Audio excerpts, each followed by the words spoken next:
Alors bonjour à tous et bienvenue dans cette nouvelle vidéo. Aujourd'hui nous allons voir comment les pervers narcissiques, que ce soit des hommes ou des femmes, brouillent nos sens. Donc d'abord déjà nos 5 sens, mais aussi le 6e. Donc je vais parler de 6e sens parce que c'est plus simple de le dire comme ça, c'est plus rapide.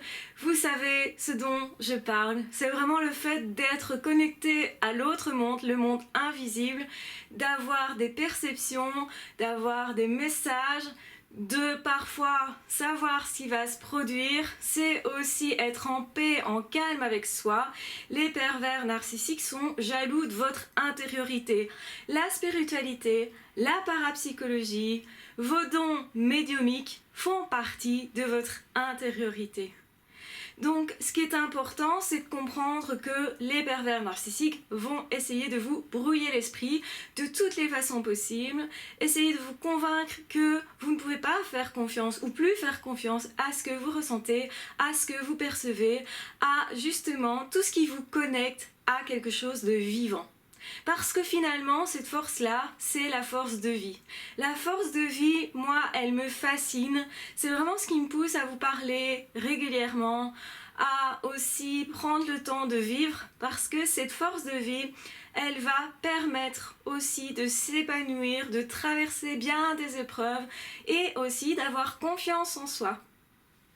Donc quand les pervers narcissiques constatent que vous jouissez de quelque chose dans votre vie, que vous avez du plaisir à partager avec les autres, par exemple sur la spiritualité, quand vous avez plaisir à aller consoler quelqu'un parce que vous avez reçu un message d'un de ses proches décédés, quand vous vous sentez connecté à quelque chose de plus grand et de plus fort que vous et que du coup vous savez lâcher prise en vous disant la vie est géniale, la vie est à mon service et même quand il y a des épreuves, vous avez cette capacité à retrouver du calme en vous, à savoir que justement votre esprit il ne peut rien lui arriver et que nous sommes tous des esprits.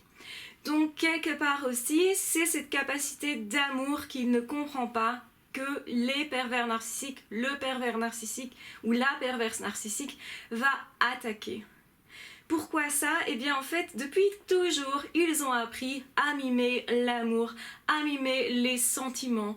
Ils ne savent pas, ils ne comprennent pas le deuil, ils ne comprennent pas l'amour, ils le voient comme une sorte d'attachement un peu bizarre.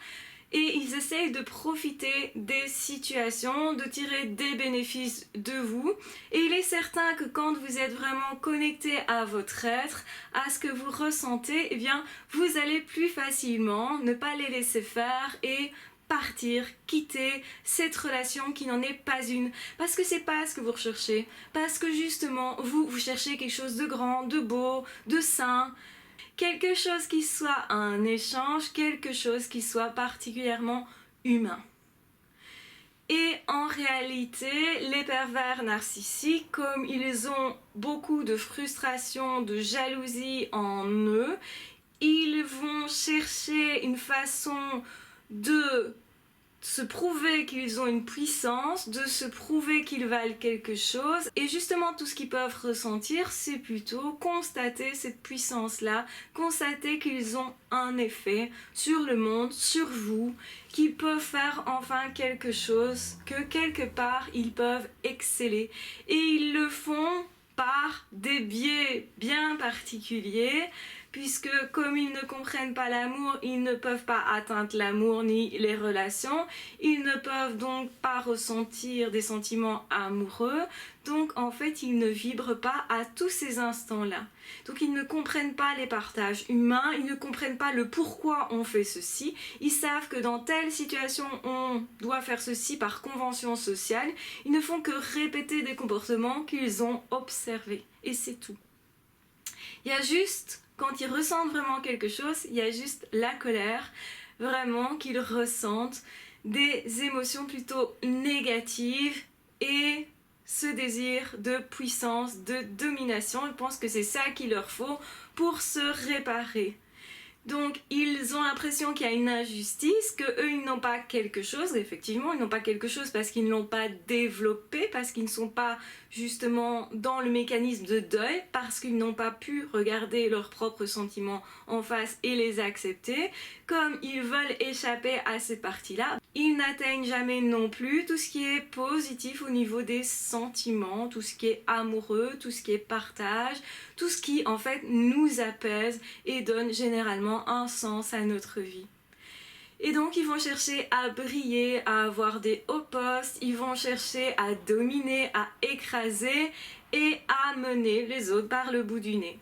Parce que ça les fait kiffer et c'est le seul truc qui les soulage un peu parce que c'est de courte durée, ça ne crée pas le bonheur, juste une période de soulagement. Et donc ils vont du coup chercher à vous duper, à vous manipuler.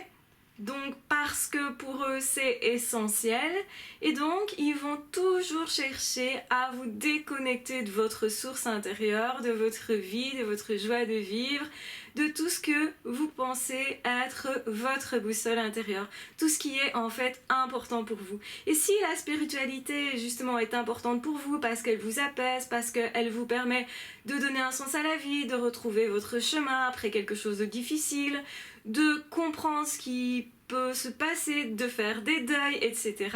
En fait, votre spiritualité, c'est une partie très profonde de votre être. Et donc, il cherche à ce que vous ne fassiez plus confiance à vos ressentis et encore moins aux ressentis spirituels.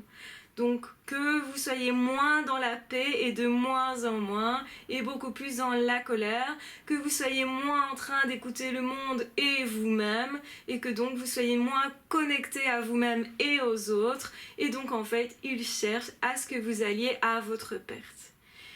Donc dans ce cas-là, tout ce qui est justement spiritualité, médiumité, etc., vous recevez encore les messages en réalité parce que vous restez qui vous êtes, vous arrivez à certains moments à vous retrouver, mais très vite, ils vont vous donner cette impression que vous êtes fou. Donc vous pourriez tout à fait douter de ce que vous percevez, vous pourriez tout à fait mettre vos dons et vos expériences à ce niveau-là sur le compte de la folie.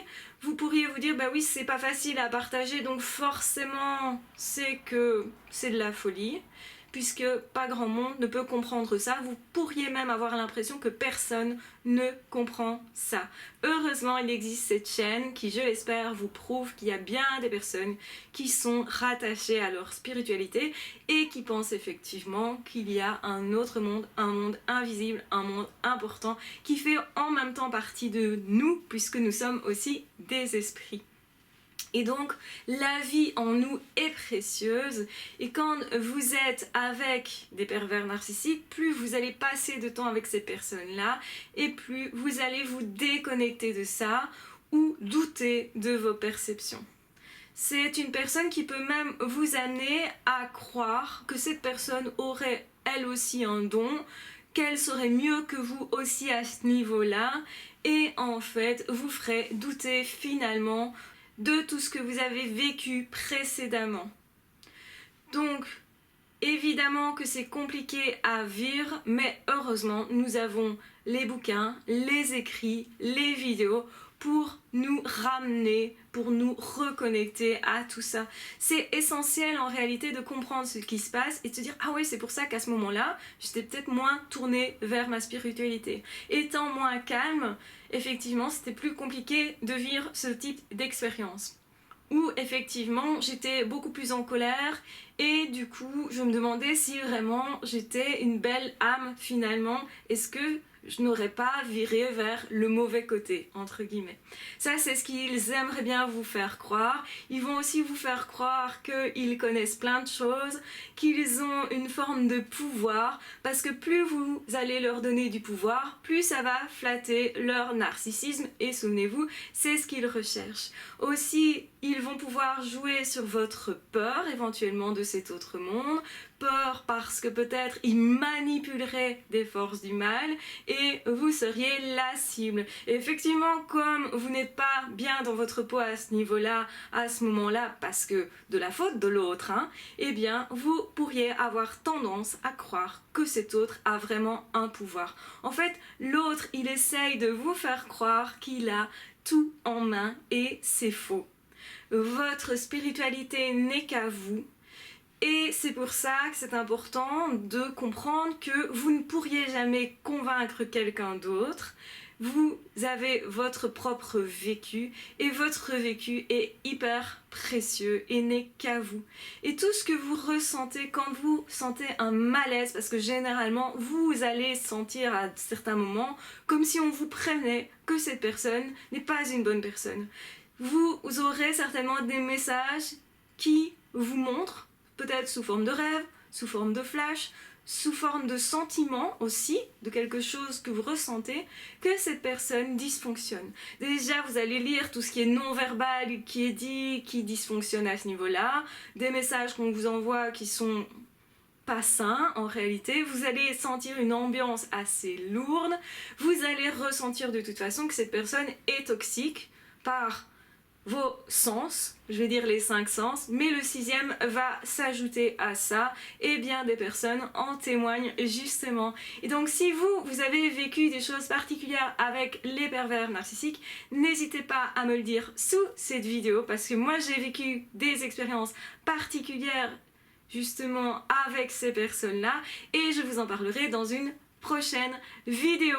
J'espère que vous allez bien, surtout prenez bien soin de vous. J'espère que cette vidéo vous aura intéressé, qu'elle aura permis aussi de comprendre ce que vous avez vécu à ce niveau-là. Vous ne perdrez pas vos dons parce que vous avez rencontré des ou un pervers narcissique. Dès que vous allez vous reconnecter à vous, vous allez retrouver votre sérénité, votre paix et ça peut grandement vous aider justement pour faire votre deuil, pour comprendre que oui, il y a plein de belles personnes sur cette terre, il y a plein de personnes qui vont aider les autres. Regardez quand il y a des catastrophes qui justement se déclare dans un pays, vous aurez vraiment le témoignage de certaines personnes qui vont venir à votre secours sans raison apparente. Il y a plein de personnes qui vont réellement aider d'autres personnes sans rien attendre. Ça existe. Alors je dis pas qu'il faut être que là-dedans, bien sûr, on ne peut pas être que là-dedans, on est humain, bien sûr, mais ça arrive tous les jours, tout le temps. C'est juste que c'est pas ce qu'on nous montre à la télévision, c'est pas ce qu'on nous montre dans les médias. On a plus tendance justement à faire du sensationnel avec les trucs négatifs, avec les personnes qui ne sont pas comme ça ou qui font d'autres actes aussi. Donc attention, n'oubliez jamais, jamais, jamais qu'il y a plein de belles personnes à rencontrer et n'oubliez jamais, jamais, jamais d'avoir confiance en ce que vous ressentez, ce que vous percevez, en vos 5 sens et 6e. En qui vous êtes, croyez en vous, vous devriez être la personne prioritaire dans votre vie. Et une fois que vous comprenez que cette place est importante pour vous, et c'est sans ego, sans narcissisme, c'est juste votre place, quand vous prenez cette place-là, vous ne laisserez jamais plus rentrer dans votre vie une personne toxique, une personne perverse, narcissique. Donc je vous embrasse bien fort, je vous aime très fort, prenez bien soin de vous, et de toute façon on se retrouve très vite dans d'autres audios ou dans d'autres vidéo. Ah, ciao, bye bye. Et petite Fifi, tu viens dire bonjour? Et on a Lilou qui vient dire bonjour à mon bébé. Oh, petit bébé qui veut pas rester. Non. Mais je t'aime quand même. Ah, ciao, bye bye.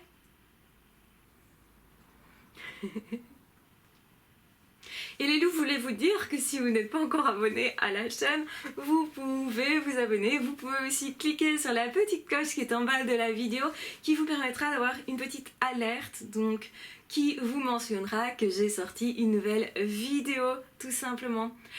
Donc voilà, c'est peut-être le message que petite Lélou, mon petit chat, ma petite Lélou, parce que c'est une petite femelle, voulait ajouter dans cette vidéo. Ah, ciao, bye bye.